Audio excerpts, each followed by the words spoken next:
go.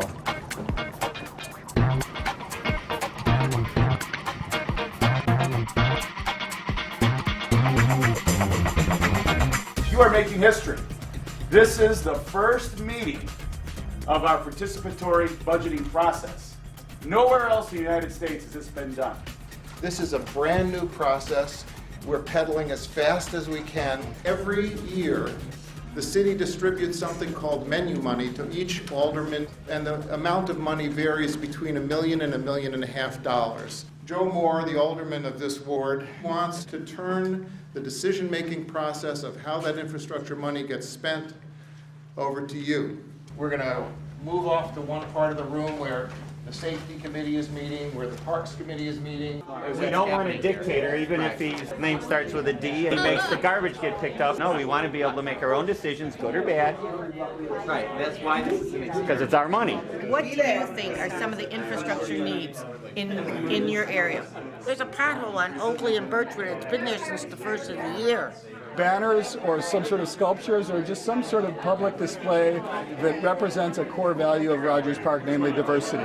Who wants to really work on these projects between now and the next meeting to put together your on bikes, sidewalks, and public transit?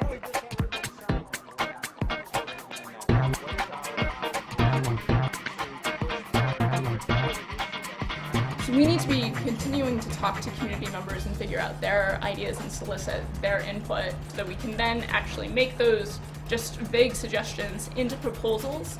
But why can't we just have curb, bike lane, curb, and then the cars park here? I'm looking at these little reflective yellow bumps, you know, that they use for median dividers as a way to just designate the bike lane. We've got a lot of folks who are very passionate about bikes on our committee and about getting away from a car-based lifestyle. And of course we have members of our community that live a car-based lifestyle. So there's some tension right there and there's some passion, and anytime people bring ideas with passion, there's going to be conflict. That's a challenge. I don't think it's a bad thing. I think that we've actually been able to work through that. That's fine. Right here on April 10th, the entire ward is going to be invited to this location to vote on all of the projects that are going to be put forward for their approval. This would be a garden where the residents themselves could come and plant their own gardens and participate together to raise crops. Repaving the streets that really need the work done. The unit cost for each mural would be $7,000.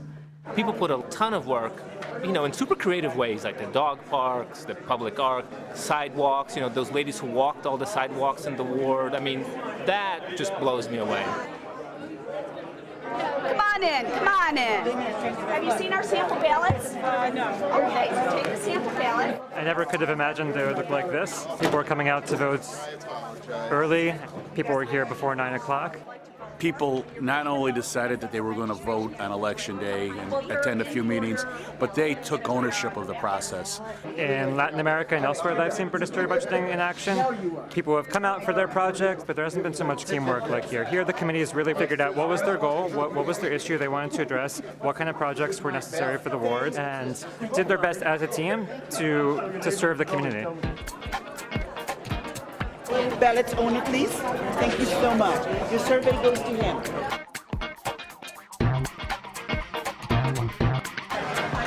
Okay. All right. I'll call you tomorrow.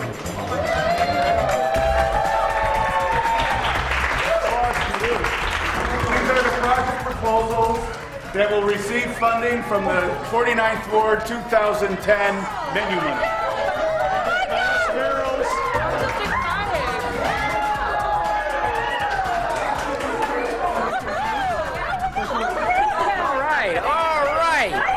I can't tell you how proud I am of our community in a city like this where so many decisions are made from the top down with no public input.